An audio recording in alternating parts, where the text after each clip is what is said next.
अहिल्यानगर जिल्ह्याच्या राऊरी तालुक्यातील जांभूळबन येथे भाऊसाहेब भास्कर वय 36 यांचे छोटेसे कुटुंब राहत होते। त्यांच्या घरात त्यांची बायको योगिता वय 31, मुलगी संस्कृती वय 9 आणि छोटा मुलगा सिद्धार्थ असे सर्वजण गुण्या गोविंदाने राहत होते। या कुटुंबाचा पूर्वीपासून मेंढी पालनाचा व्यवसाय आहे। शेकडो मेंढ्या या कुटुंबाकडे होत्या। मेंढ्या चारण्यासाठी या भास्कर कुटुंबाला जिल्ह्यात तसेच जिल्ह्याबाहेर भटकंती करावी लागत असायची। त्यांचा निश्चित असा ठावठिकाणा नसायचा। भाऊसाहेब हा आपल्या कुटुंबाला घेऊन नेहमी फिरस्ती करत असायचा। 2023 साली भाऊसाहेब भास्कर त्याच्या कुटुंबाला घेऊन छत्रपती संभाजीनगर जिल्ह्यातील वैजापूर तालुक्यातील काटे पिंपळगाव येथे आला होता। बऱ्याचदा डोंगरदऱ्यामध्ये मेंढ्या चारण्यास न्यावे लागत असायचे, तर काही ठिकाणी शेतकऱ्यांच्या शेतातही मेंढ्या बसवल्या जात असायच्या। वैजापूर तालुक्यातील काटे पिंपळगाव येथे मेंढ्या चारण्यासाठी आल्यानंतर भाऊसाहेब याची ओळख तेथील विवाहित महिला जयश्री काकासाहेब चव्हाण हिच्यासोबत झाली होती। जयश्री ही आपला नवरा आणि मुलीसमवेत राहत होती। तिची मुलगी नेवासा येथे बोर्डिंगमध्ये राहते। असे असतानाही ती भाऊसाहेबकडे आकर्षित झाली होती आणि विवाहित भाऊसाहेब देखील तिच्याकडे आकर्षित झाला होता। भाऊसाहेबची ओढ आता जयश्रीकडे लागली असल्याने त्याचे बायको योगिताकडे दुर्लक्ष होऊ लागले। त्याला आता तिची अडचण होऊ लागली होती। तिचा तो राग करू लागला होता। योगिताला सुद्धा हे सहन होत नसल्याने तिने आपल्या मुलासमवेत वेगळे राहण्याचा निर्णय घेतला आणि ती स्वतंत्र राहू लागली। इकडे भाऊसाहेब प्रियसी जयश्री सोबत राऊरी येथे आला आणि नंतर अहिल्यानगर येथे राहू लागला। सुमारे 3 वर्षापासून ते दोघे जण एकत्र राहत होते। अधूनमधून भाऊसाहेब लग्नाची बायको योगिता हिला आणि पोरांना भेटायला जात असायचा। तसे भाऊसाहेब आपल्या कुटुंबाला काय हवं काय नको ते देखील पाहत होता। त्यामुळे त्याची ओढाताण होत होती। एकूणच काय 2 बायका फजिती आहे का अशी परिस्थिती झाली होती। शनिवार दिनांक 11 नोव्हेंबर 2025 रोजी दुपारी 1:30 वाजण्याच्या सुमारास योगिताच्या मोबाईलवर तिचा नवरा भाऊसाहेब हिचा फोन आला।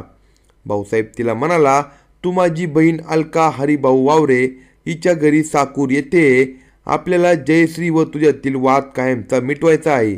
भाऊसाहेब असे बोलल्यावर योगिता त्याला म्हणाली, मी माझ्या स्कूटीवर 2 मुलांना घेऊन मांडवे बुद्रुक फाट्यावरील आयनर यांच्या हॉटेलवर येते, तेथे तुम्ही या असे म्हणत योगिताने फोन ठेवून दिला। नवरा भाऊसाहेब याने सांगितल्याप्रमाणे योगिता तिच्या स्कूटीवरून मुलगी संस्कृती आणि मुलगा सिद्धार्थ यांना घेऊन मांडवे बुद्रुक येथील आयनर यांच्या हॉटेलवर पोहोचली। त्यावेळी हॉटेलमध्ये भाऊसाहेब आणि त्याची प्रियसी जयश्री हे दोघे जण तेथे आले होते। योगिताचा नवरा भाऊसाहेब हा त्यावेळेस खूप दारू पेला होता। हॉटेलमध्ये सगळेजण जमल्यानंतर त्या सर्वांनी ओली बेळ खाल्ली। बेळ खाता खाता भाऊसाहेबने मुलगी संस्कृती हिला 500 रुपयांची नोट दिली। त्यानंतर तेथून ते सर्वजण साकूर येथील बिरोबा मंदिरात गेले। तेथे सर्वांनी बिरोबाचे दर्शन घेतले। तेथून ते सर्वजण नदीच्या काठावर गेले। त्यावेळी भाऊसाहेबच्या मनात होते की दोघींनी एकत्र नांदावे, परंतु या गोष्टीला त्याची लग्नाची बायको योगिताचा विरोध होता। तिने नवऱ्याला स्पष्ट सांगितले होते। त्यामुळे भाऊसाहेबने योगिताला जयश्री समोर सांगितले की मी आता जयश्री सोबत राहणार नाही, मी इथून पुढे तुझ्यासोबतच राहणार आहे। भाऊसाहेबने जयश्रीला देखील समजावण्याच्या सुरात सांगितले की तू देखील तुझ्या पहिल्या नवऱ्याकडे जाऊन राहा। भाऊसाहेबचे बोलणे संपायच्या आतच जयश्री त्याला म्हणाली, तुम्ही इतकी वर्ष माझ्यासोबत राहिला, मौज मजा केली, आता मला तुम्हाला सोडून राहायला जमणार नाही। तुम्ही मला सोडून दिले तर मी तुम्हाला जीवे ठार मारून टाकीन। ती असे म्हटल्यानंतर भाऊसाहेबला तिचा राग आला आणि या रागातच त्याने त्याच्या खिशातून दारूची बाटली काढून स्वतःच्या घशाखाली रिचवली। त्यानंतर योगिता व तिची 2 मुले तिची नणंद अलका हरिभाऊ वावरे हिच्याकडे स्कूटीवरून निघून गेले। योगिता ही तिची नणंद अलका वावरे हिच्या घरी आल्यानंतर तिच्या मुलांनी जेवण केले। जेवल्यानंतर त्यांनी आराम केला। नणंद अलका वावरे हिच्या घरी ते मुक्कामाला थांबले। रात्री ते सर्वजण झोपी गेल्यानंतर 12 वाजण्याच्या सुमारास जयश्रीच्या योगिताला फोन आला. फोनवर तिने तिला सांगितले की मी व भाऊसाहेब असे दोघे जण मांडवे बुद्रुक येथे महादेव मंदिराच्या सभामंडपामध्ये असताना भाऊसाहेब हा जास्त दारू पिऊन मला दगडाने मारहाण करत आहे असे सांगून तिने फोन कट केला. किती सांगूनही नवऱ्यामध्ये काहीच बदल होत नाही. त्याला बाईचा नाद आहे, तो दारू पितो. त्यामुळे योगिता त्या गोष्टीकडे दुर्लक्ष करून झोपी गेली.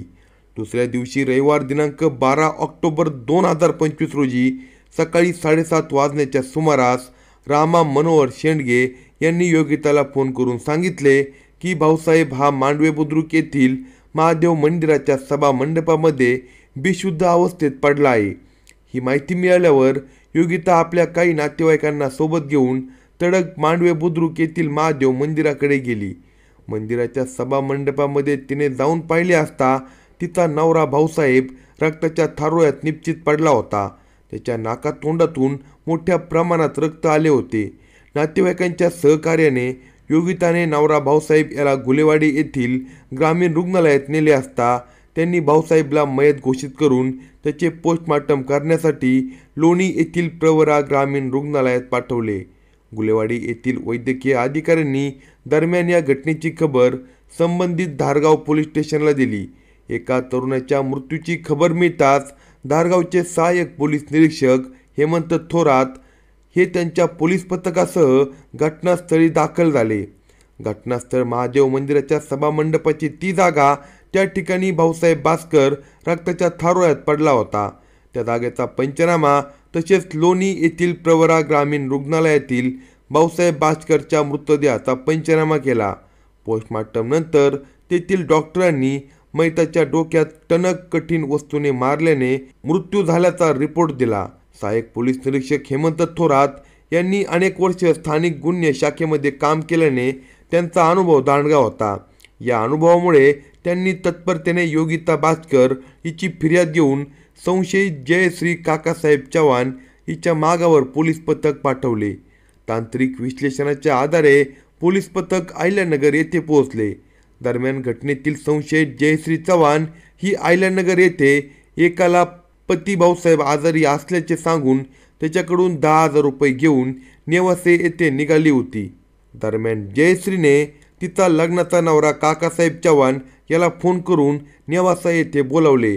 बोर्डिंगमध्ये असलेले त्यांच्या मुलीला घेऊन ते तिथून निघणारच होते. त्याचवेळी पोलीस पथकाने जयश्रीला ताब्यात घेतले.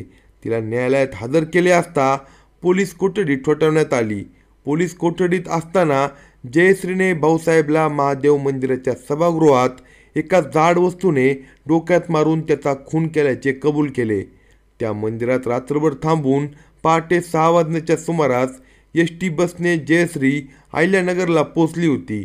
अहिल्यानगरचे पोलीस अधीक्षक सोमनाथ घारगे यांच्या मार्गदर्शनाखाली धारगाव पोलीस स्टेशनचे सहाय्यक पोलीस निरीक्षक हेमंत थोरात पुढील तपास करत आहे.